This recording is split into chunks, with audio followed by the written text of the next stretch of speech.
Welcome back to Music Theory Logic. Andrew here, and today we are going to be talking chord progressions. Let's go ahead into the Logic session. So here is a pretty basic session of Logic Pro. I've written a chord progression in here with the goal of showing you some tricks. This is in the key of G minor. I'm envisioning this to be sort of a verse section and then a hook section. I have multiple different instances of chords happening here. I'm going to play everything that's here, and then I'm going to show you the tricks, and hopefully you can take some of this into your own songwriting and productions. So without further ado, here it is. Shout out to Arturia plugins. This is their patch. So here we go.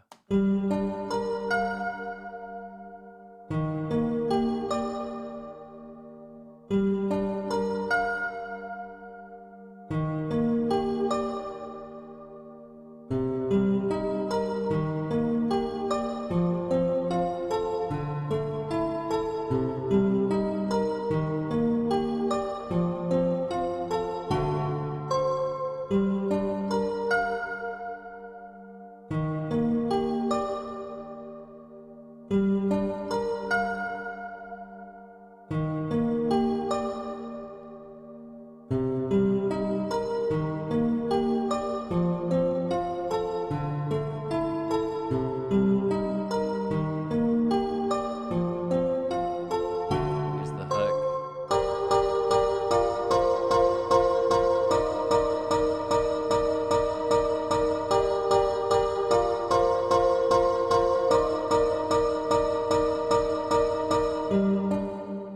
Cool. So hopefully you enjoy that. I like this chord progression a lot. Right now, it's not really a beat. It's not a song. It's just one instance of MIDI. But it is a chord progression that I could see coming to life. If you find this stuff helpful, you would help me out a lot by subscribing to the channel. And if you do, you'll probably see me taking this to like a full instrumental over the course of some time. But let me show you some tricks that you can use into your own chord progressions.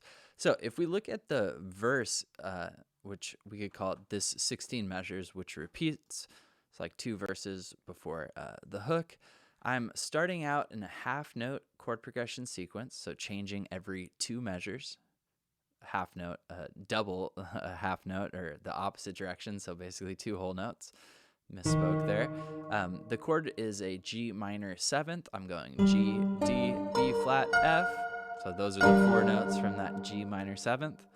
I'm then going down to a major 6 chord in the key of G minor, E flat major. This is also a 7th chord. This is a major 7th. The scale degrees are in the same spot, so this is a really common technique and something that will make any chord progression feel a little bit more consistent. The arpeggio that I'm doing is taking the same scale or the same chord tones and just moving it to different chord tones. So I'm doing the 1, the 5, the 3, the 7, 1, the 5, the 3, the 7. Those are just different notes pertaining to those chords. That repeats twice.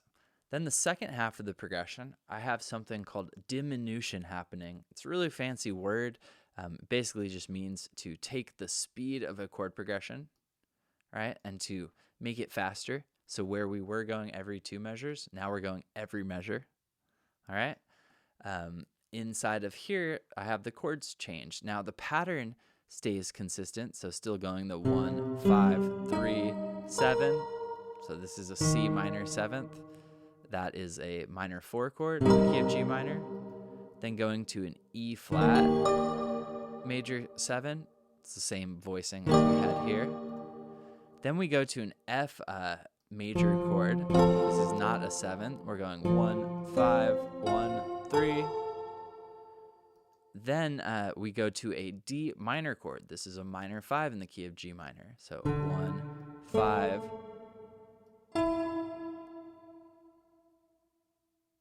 8 to an E, or sorry, a 9, so an A. So these notes are all in there. This E that happens is actually out of key.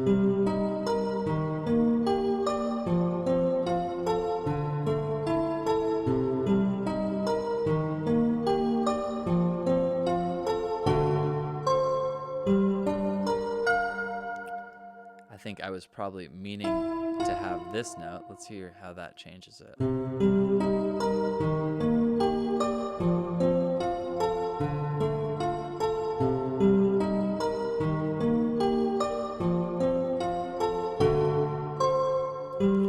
All right, so I actually kind of want to keep that at the E. This note, again, is outside of the key of G minor. This is sort of from G major for sure, E natural.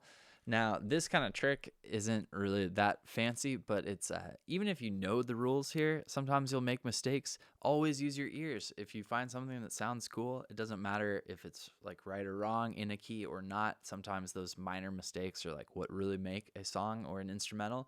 So take after me. If you put a wrong note in and it sounds like you like it, it works. The reason I think that it works for us is it's one, happening quickly. Two, in the context of the notes in this chord, there's nothing really dissonant happening. It's kind of like a D9 chord.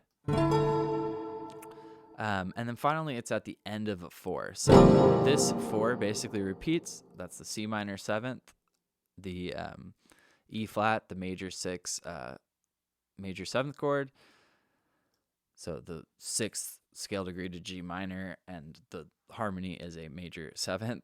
And then finally, we go back to the F major chord. All right, so major 7 from the key of G minor.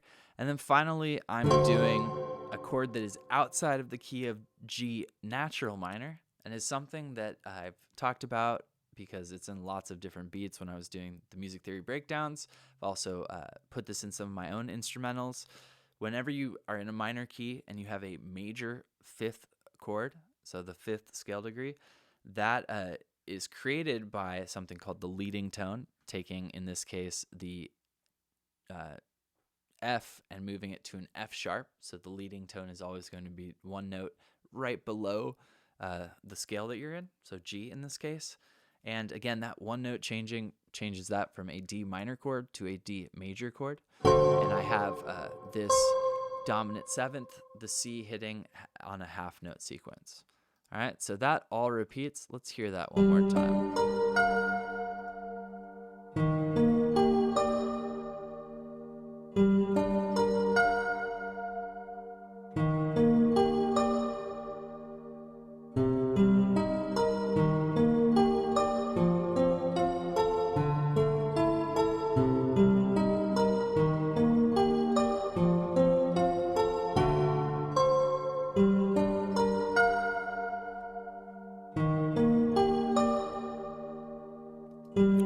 Cool. So once again, the entire thing is repeating. Hope that you like that. I really think it's kind of cool to, within one verse, to have two completely different things happening. Again, it's more sophisticated. If you're working with a lyricist, this is going to be something that if you play them a beat that has a chord progression like this, they're unless they're a complete savant, brilliant writer, they're going to need to take a little bit more time for this because it's changing. That doesn't mean it's like a worse beat. I actually think better beats take more time to write to because they're specific to a certain kind of story.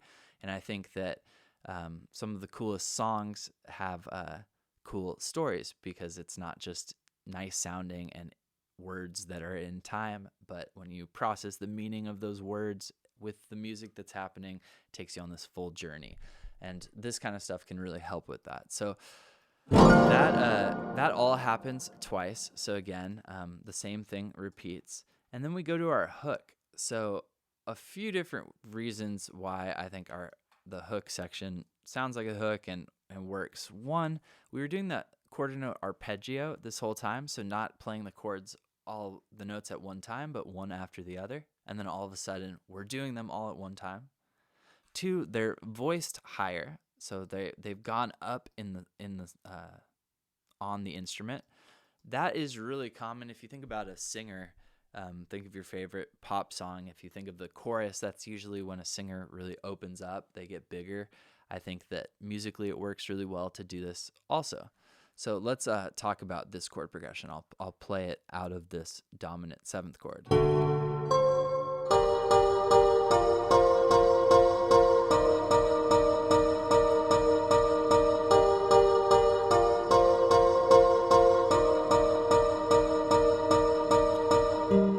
couple reasons why I think it works. One, it's, believe it or not, two of those chords are the two chords we start at with in the beginning. So the first chord's that G minor. The last chord is an E major 7th. So again, we had those two chords here. Another reason why it works is because we're getting some cool passing tones here. So if I show you these individual notes, we're on the G minor twice, then we go early from G to F.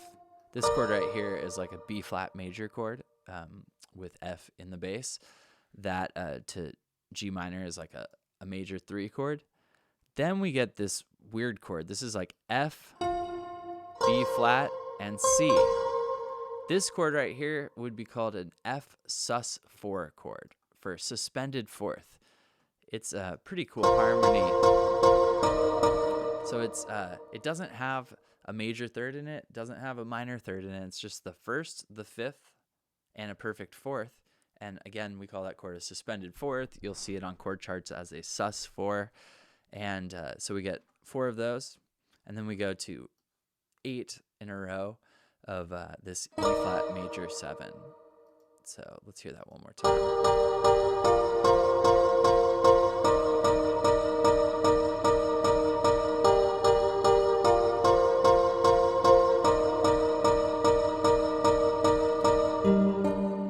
So I've said this before, but I think like when you become like a true like Jedi of songwriting and production, all of this stuff is just things that you use creatively to work on your behalf. Like when you're telling a story or you're making a song for a certain purpose. And one of the things that really helps is building in consistency. Like this obviously doesn't have the same thing repeating, the same 4 chords the whole time.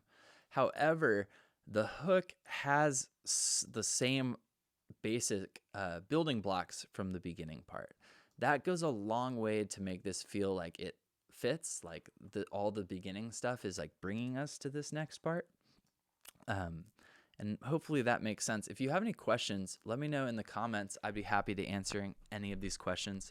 We really just saw how we could make a song or make a chord sequence without repeating the same 4 chords.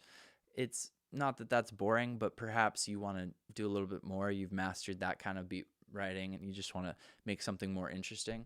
Once again, songs with chord progressions that change lend themselves to melodies that change and lend themselves to then stories or lyrics that evoke some sort of emotion or tell a story. So hopefully that gets you excited to go write some interesting chord progressions. Once again, you could use diminution. It's the fancy way of saying a chord that was going like every 2 measures. Now we're changing every measure. Then we're changing on half measures, right? Half notes getting smaller. That's going to feel like the energy is picking up.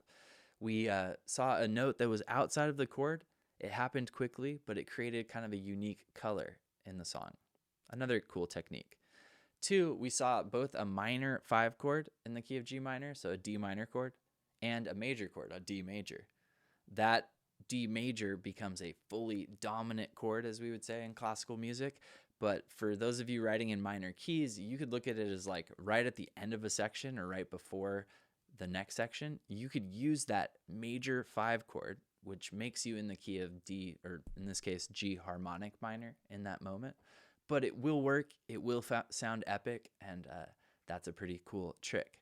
Then finally, having chord progressions that are different, you don't want like completely different stuff. If you build things in that are consistent and you develop that, it's going to make it sound even more coherent, or like you can understand it when you're listening to it. If you found this helpful, you would help me out a ton by subscribing to the channel. If you do, you will see me working on this track. I really like the chord progression, which I wrote just to show these principles. It's kind of the cool thing about the channel. And I'm going to write some other notes to it, like a melody, some drums, bass line, take it to completion. So stay tuned for that. Once again, my name's Andrew. Thank you for hanging out. Go make some music. Cheers.